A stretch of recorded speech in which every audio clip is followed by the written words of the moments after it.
Well, would you look who's here? Looks like it's going to be a day to remember. Guys, look who the sea washed up! Ahoy there, traveler! So Captain really did invite you to join the homecoming celebration. Hey, I heard that you took care of another crisis while you were in Inazuma. Are the rumors true? That's what I heard, too. Thanks to you, Inazuma's Vision Hunt decree was finally put to an end. Well done, traveler. Captain's got quite the eye for people. She said she was sure that your trip to Inazuma would stir up some waves. And sure enough... Look at you, being so modest. We all know what you did to protect Liyue Harbor. I've heard that they tell stories about you in Mondstadt, too. The honorary knight. Pretty impressive. I'd say someone of your caliber would be right at home in the Crux. Right, sailors? That's right. Wow, I'm getting excited just thinking of being the Traveler's crewmate. Hey, what do you say we arm wrestle? I was worried you'd be too busy to show up. Oh, Captain on deck! Captain, we were just trying to talk the Traveler into joining the crew. Yeah, come on, Captain Beidou. Surely you've got a way to get the Traveler on board. Well, she's on board right now for the celebration, isn't she? Yeah, but just one celebration together is not enough. You know what we mean, Captain. All right, I get it now. There is something special about you, Traveler. You earned everyone's respect, myself included. So it goes without saying that the Crux would be honored to have a crew member such as yourself. No doubt about that. But then again, a hero like yourself doesn't just set off on a journey without some bigger purpose in mind. So should a hero really drop what they're doing just to spend day after day drifting at sea with us?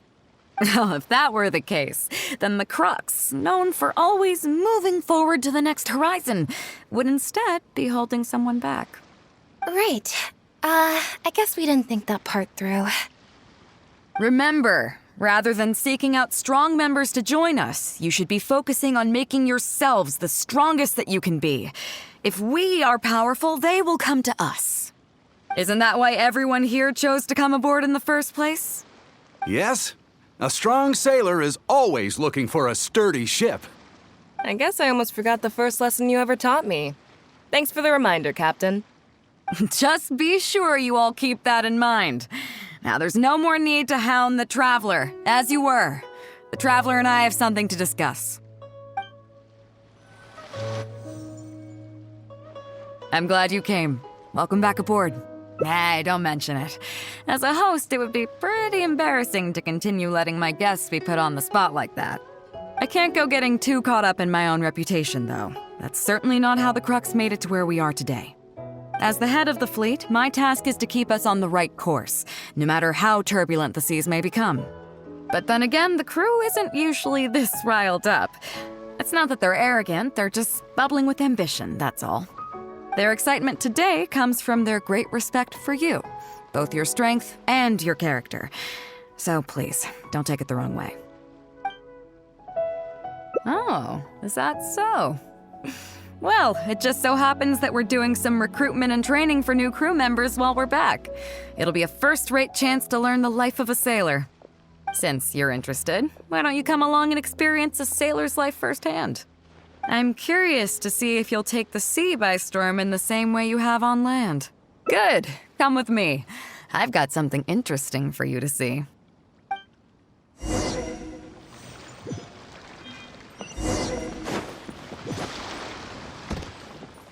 Chief Mate Juza's breaking in the newcomers, but I think we can spare you the tedium of that. After this, the new crew members will be arranged into 2 teams for more specialized training, according to their own aptitudes and the needs of the fleet. One team will learn comprehensive survival skills, including maritime emergency rescue, marine meteorology, psychological counseling, and so on. They will serve as the support team for the fleet, ensuring safe navigation. That's why we call them the Shield of the Crux. That's right. You catch on quick. As one might expect, we call the other team the Spear of the Crux, because they'll be learning about naval warfare. They'll make up the armed portion of our crew. Also, they're responsible for handling the fleet's cargo deals. So, what do you think? Which team is for you? As I expected, you have a will to protect others. There are two main subjects that the Shield of the Crux focuses on: survival knowledge and entertainment. As I was saying earlier, survival knowledge includes prevention of injuries and diseases at sea, navigation and cartography, basic meteorology, etc. You can go learn about these skills from Genshin, Huixing, and Liushi. They're all seasoned hands in their respective fields. Each sailor has their own strengths and weaknesses. I'm no rookie, of course, but you shouldn't underestimate the knowledge of the crew. If there's anything I'm most proud of in the fleet, it's my people. Go and get to work. I'll have some questions to test you later. I look forward to seeing how you do.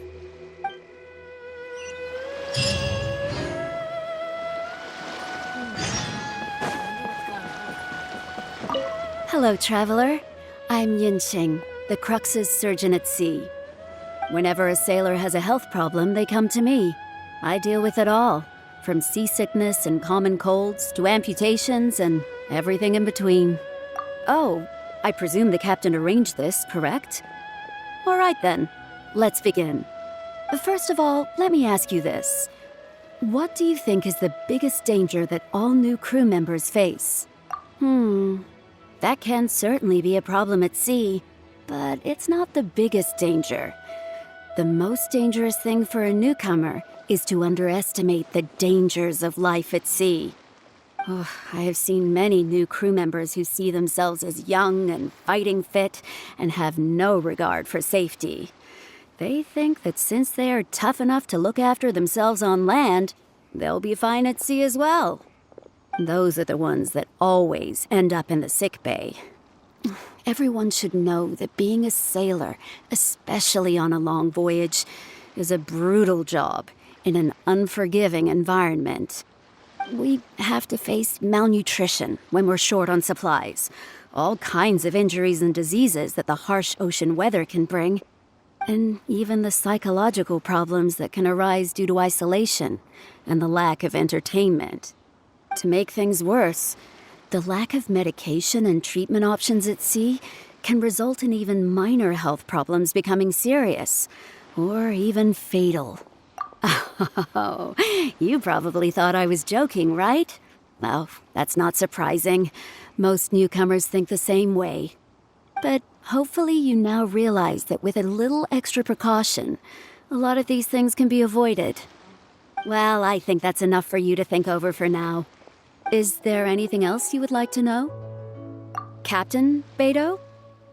Well, out of everyone I've met, she probably values people's lives and safety the most. Although I'm just a doctor, Beidou has given me the full authority to send any newcomers who I don't see as fit for service off the ship until they are ready to come back with the right attitude. Every time we're stocking up before a voyage, medicine takes top priority. I'm even allowed to choose the suppliers, regardless of the price. We have adequate budget for medical expenses. Do you know what Morgrubber, our bookkeeper, calls this? A significant financial risk. But Beidou knows the importance of having a healthy crew. That's why she has authorized me regardless. She places her full trust in me and believes that I can solve these problems. Of course, I have proven her right. So, to answer your question, that's how she thinks. Is there anything else you would like to know? Are you concerned about them?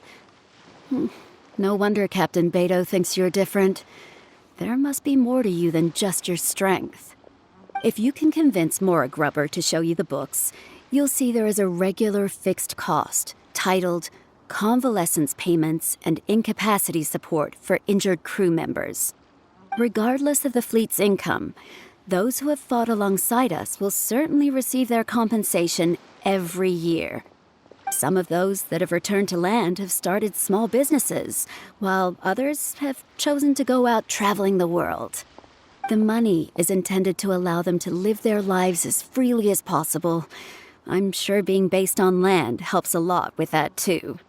Still, we can't pretend like it solves everything. They call them life-changing injuries for a reason, you know. But if nothing else, it's good to know that while Captain Beidou is in charge of the Crux, no one will get forgotten. Is there anything else you would like to know?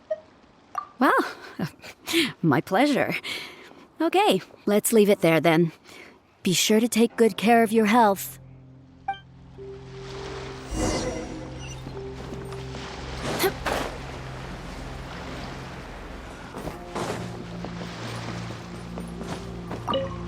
Sorry about earlier, Traveler. We were so caught up on getting you to join the fleet that we didn't notice we were going a little overboard. Good thing the captain stepped in. Oh! Well, in that case, you have come to the right person. I'm not just blowing smoke. You're looking at the most talented navigator in Liyue Harbor. I'll start by introducing some chart reading essentials for new sailors. Feel free to interrupt if you have any questions. Let's start with what to look for when you get a set of complicated charts. First, you should always look at any indicated shorelines, islands or reefs, water depths, hydrological conditions, and other hazards. With these features in mind, you can answer the basic question of, can I chart a safe course through this area? Visually, nautical charts are a little unique. Unlike land maps, most charts do not have a fixed scale, which means that it can be hard to precisely determine the exact distance between 2 points. The most advanced nautical charts come with a supplementary chart, which has different colored lines marked on it to indicate distances. It's worth mentioning that under my direction, the Crux is using these advanced kinds of charts. Some cartographers mark out other points of interest on their charts, usually with their own special symbols. If they don't leave any accompanying notes, they can be very difficult to interpret. Not only those, we have tattered and torn charts that we've picked up from all over the place. To be honest, it can be quite a challenge, even for me. Some of these charts are really old and have symbols that I've never seen before. But if we don't decipher them, we will certainly miss many secrets of the sea. Fortunately, we have the captain with us. She managed to find some ancient books on semiotics that I can use to study the charts further. I don't think anyone other than our captain could manage to get these kinds of resources. Old charts and ancient books on semiotics are not the kinds of things that are sold in your average marketplace. Oops, I've gotten off topic. Well, that just about covers the basics of chart reading. Is there anything else you would like to know, Traveler? Drafting charts? That's certainly a more advanced topic. To be honest, I've only attained a smattering of knowledge in that area. The charts we are using now are just revised versions of the ones left by the previous navigator. So my mapping experiences have been primarily limited to updating our charts to reflect changes in the sea. I think you can ask Captain Beidou more about cartography. One time, the fleet sailed into an uncharted area by mistake. It wasn't long before we turned the fleet around and returned the way we came out for fear of potential hazards. But Captain Beidou still managed to draft a simple chart of the area we sailed through for if and when we explore the area again. Incredible, isn't it? I was amazed to see that the captain could even do cartography. Because I have the talent, and she doesn't want to let it go to waste. She treats the whole crew that way. I initially had the same question myself. After all, in many fleets, the captain also works as a navigator. I couldn't understand her reasoning at the time, so I asked her. She just laughed and told me to wise up, saying that even Rex Lapis never fights alone. She wants everyone on board to master their role, so that the Crux is not floating on her alone. That way, if the day ever comes when she's no longer with the fleet, we will still be able to sail onward without her. Captain Beidou may seem aloof and even act careless sometimes, but the truth is that she's very considerate of everyone on board. Is there anything else you would like to know, Traveler? My pleasure. A friend of Captain Beidou is a friend of mine.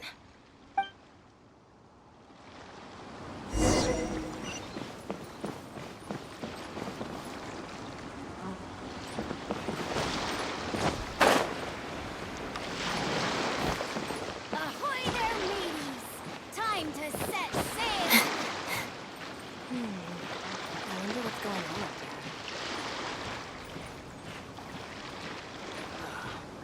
Waves are as calm as always.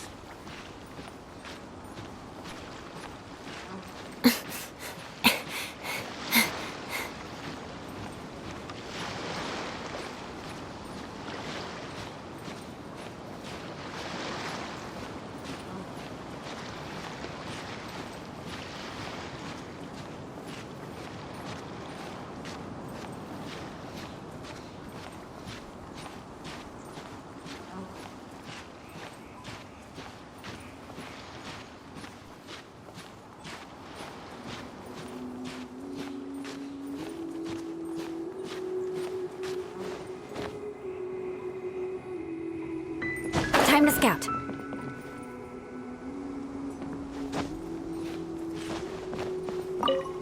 Hello, traveler. Are you here to learn about marine meteorology? In my line of work, I've got to have a pair of sharp eyes. I saw the captain showing you around the training grounds, and then you went to see Yingxing and Huixing. So I figured that she probably wants you to get to know the life of a crew member. Okay, let's get started. First, I'll introduce you to the basics of meteorology. Marine meteorology basically means keeping tabs on the weather as well as other ocean phenomena, so things like sea fog, storm surges, waterspouts, and so on. These are all potential threats to safe navigation. Luckily, whatever weather might be coming up, there's always some kind of sign that gives it away in advance. Take waterspouts, for example. They're caused by high-speed rotating winds on the surface of the ocean. They can engulf large ships and do immense damage. But if you know that waterspouts can only form in an environment with high temperature, high humidity, and large clouds, then you can be well prepared. You will be even more alert if you also know that the presence of winds blowing in opposite directions, with a significant difference in speed, is a direct precursor to the formation of waterspouts. And most importantly, if you spot a small white vortex emerging from the clouds, you should immediately notify the crew to steer clear of what's ahead. So there you go. Those are the warning signs of waterspouts. I am proud to say that over the years, I haven't let a single one sneak up on my watch. Well, I'm good at reading the sea, but I'm not as good as the captain when it comes to reading people. Do you know the small fishing village next to Wangshuin? I heard that when Captain was a kid, she worked there fishing with the adults. Later, she made her way to the harbor where she struggled to make a living. Managing to survive in an environment like that as a kid is solid proof of the captain's capabilities. If it wasn't for her, I never would have dreamed of taking this job. She gave me confidence and told me I could do it. You may not have heard, but I'm best known outside the Crux fleet for a slightly infamous story involving me, third-round knockout, and a few too many. Who would ever have thought that the rookie sailor who fell drunk into the sea and became a laughingstock among their now former crewmates would then go on to become a lookout for the Crux? But it's the unbelievable truth. It proves that having skills alone is not enough. You need someone like the captain who is a good judge of character. Find me anytime if you want to know more.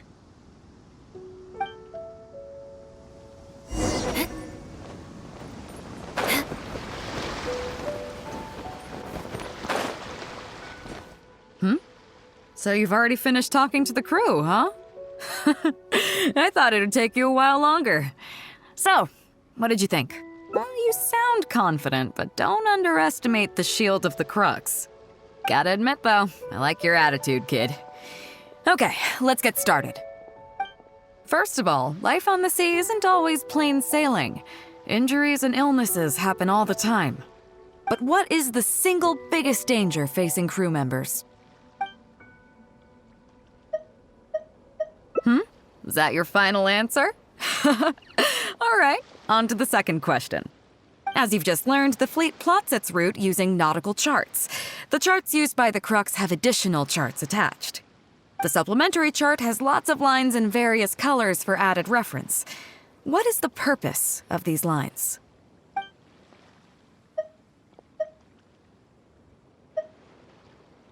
Okay, interesting. Now, last question. On longer voyages, we have to be especially careful to avoid certain weather hazards that pose a threat to the integrity of the ship and the lives of the crew. For example, waterspouts. So my question is, how can we reliably predict waterspouts so we can avoid them?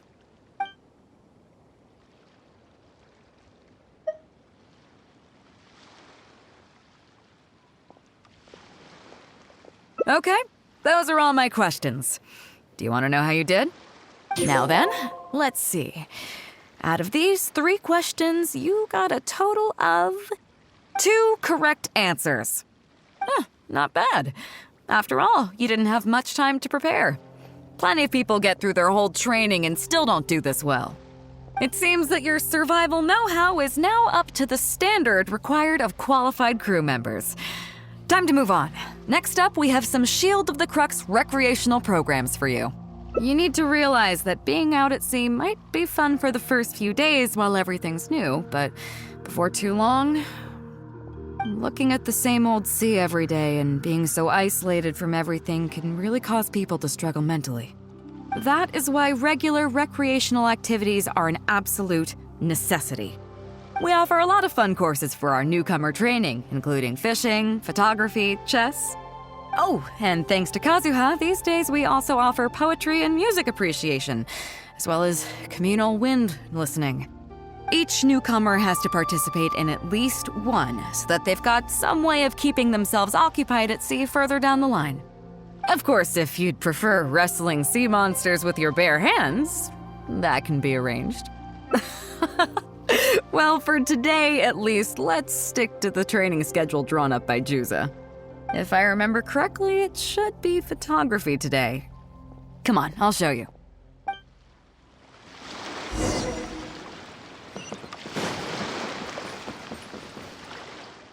Listen up, everyone can go back and call it a day. The photography session has been postponed.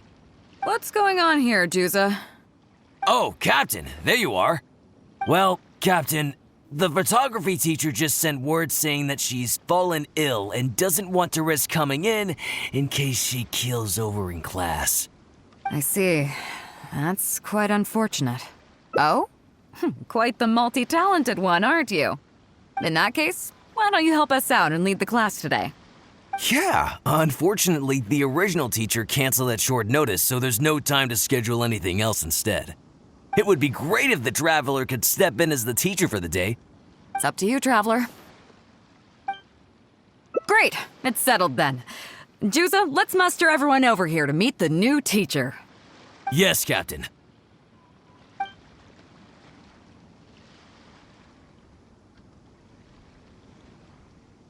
Okay, that's 1, 2, 3. No.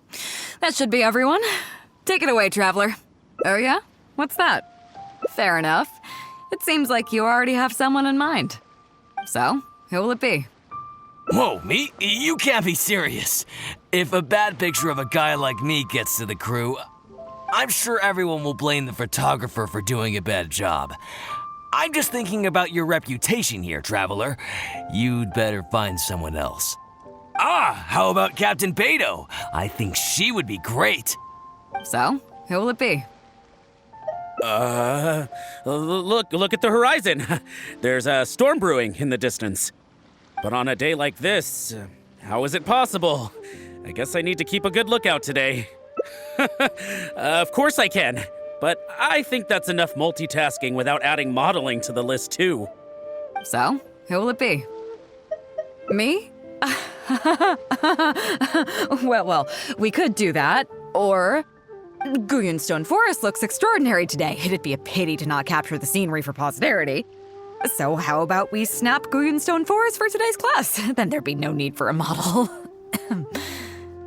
Come on, Captain. We talked about this. The photography class is supposed to be portrait photography. Have you forgotten?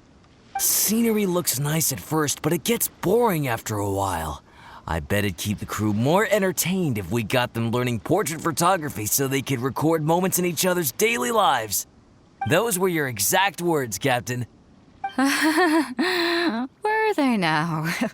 Strange. I don't seem to remember anything about that. Well, then in that case, how about Huixing? I bet she's perfect for the camera. Or Fuzhong. Or Mora Grubber. Even little Yue.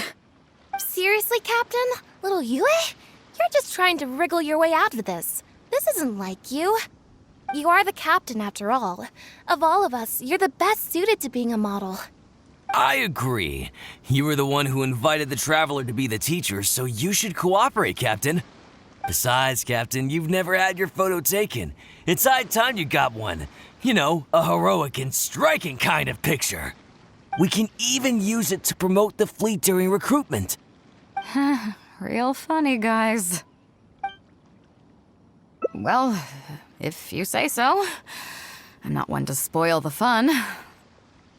So, what do I do now, Traveler? Like this? You're kidding, right? I've never had my photo taken before, but something this simple shouldn't be a challenge for me. It must be the lighting or something. You've got it wrong. I never said that. You mean go somewhere else, then bring the final photo back as teaching material? Sounds good to me. That's a good idea, isn't it, guys? The lighting may still be a problem, but I'm open to persuasion. If you have a suitable place in mind, I can consider it. Just to be clear, I won't necessarily agree. It depends on the place you have in mind. The fishing village near Wangshu Inn? That place is deserted now, isn't it? How do you even know that place anyway? It's tiny. I don't think I've ever seen it on a single map. Treasure? There? I guess I missed out on that one. It just so happens that that little village is where I grew up. Now that you've mentioned it, it's given me the urge to go back and take a look around. How about we take this opportunity to pay my old home a visit?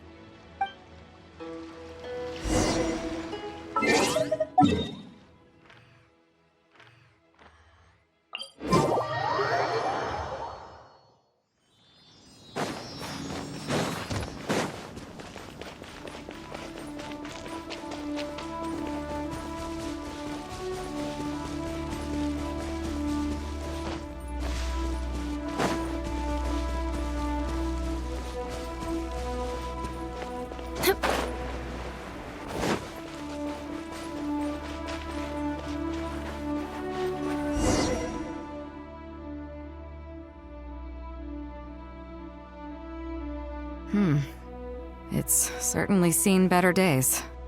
It was never that impressive, but at least back in the day, it was a lively village and home to several families. I wonder how long these last few old houses will remain standing. Nothing as dramatic as you might think. A few small incidents occurred, and then people began to leave. Come on, let's take a walk around. People used to call this place Downriver because the villagers apparently moved here from a place called Upriver. With them, they brought their knowledge of fishing, which had been passed down from generation to generation. I learned a lot from them when I was here. Now Upriver is long gone, and Downriver is all but deserted. It won't be long before no one even remembers what these places are called. Tu Zhong. Zhong. I barely remember this name. You're right. I was only about 5 or 6 years old when I first arrived here. I was homeless and had to wander around the streets. I remember finally managing to find half a rice bun, but then a stray dog jumped out and snatched it away from me. Half a rice bun was not something I was willing to give up so easily at the time, so I chased it all the way to this neighborhood. Then a few fishermen saw us running and stopped me. They were kind enough to give me some food. Seeing me stop, the dog also stopped running. But straight away it keeled over and never got up again. Maybe it was too tired, or maybe it had starved to death. I went over and saw that the dog still had the half rice bun in its mouth. It didn't let go even at the very end. Poor thing. Had I known the dog was so weak, I would have let it take that half rice bun. I could tell they were wary of me at first. I was the dirty little kid who had just chased a dog to death over some scraps of food. But I got lucky. The village chief took pity on me and brought me to their home. That's how I ended up staying here. Do you know what the name Beidou means? Come on, I'll explain along the way. About a year or two after I arrived, the village chief fell ill during the winter and passed away. During that same period, the harvest was getting worse and the fishermen's catch was getting smaller day by day. Without the village chief to handle the situation, people began blaming each other. There were even rumors that some families had been overfishing and leaving nothing for the rest of the village to catch. But in the end, they all turned on me, saying that they shouldn't have ever taken me in. They said I was bad luck. They pointed to how that dog died on the first day I arrived. Next thing you know, the village chief dies, and then all the fish die out. They said I was a living curse, and the downfall of the village was all my fault. I told them that I didn't understand. I'm not a curse, I'm just Beidou. Then some of the villagers started shouting and drove me out of the village. They shouted, "Nando controls life. Beidou controls death. Beidou controls death." Before then, all I knew about my name was that it had something to do with the stars. It wasn't until then that I realized that Beidou was a constellation. And the Alcor, one of its stars, was an omen of death. Here we are. This is the old house of the village chief. I bet he never expected that the little girl he took in would grow up to be seen as a curse that brought about the village's total destruction. What do you mean? Is that all? And let me guess, you got to Inazuma and the Electro Archon's Gnosis was taken as well? Well, you seem to wreak havoc on a grander scale than I ever could. Oh, I get it. You're trying to convince me that I'm not cursed. I appreciate it, and I'll take it.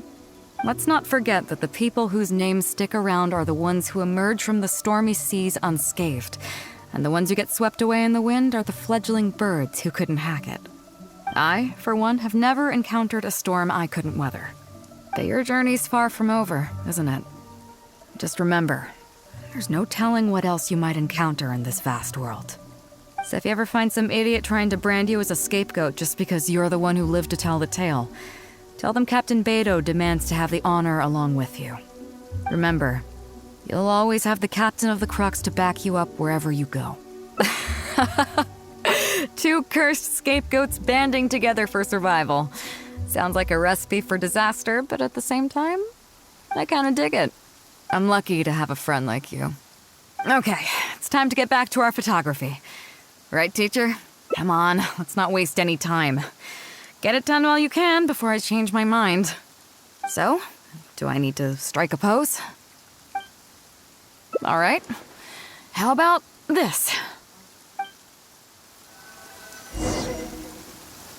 How about this pose?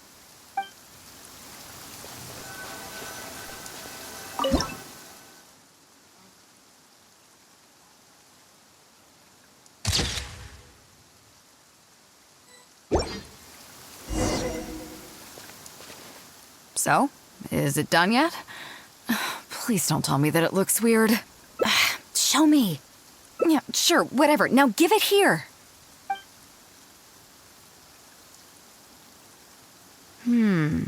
Yes. I see. All right. On behalf of the Crux, thank you very much for your photography class today. You've been an excellent teacher, and I couldn't be more satisfied. Now, as captain of the Crux, I am exercising my official right to requisition this photograph for future promotion and recruitment purposes. So I'm afraid I'll be holding on to this. That's fine with you, though, right?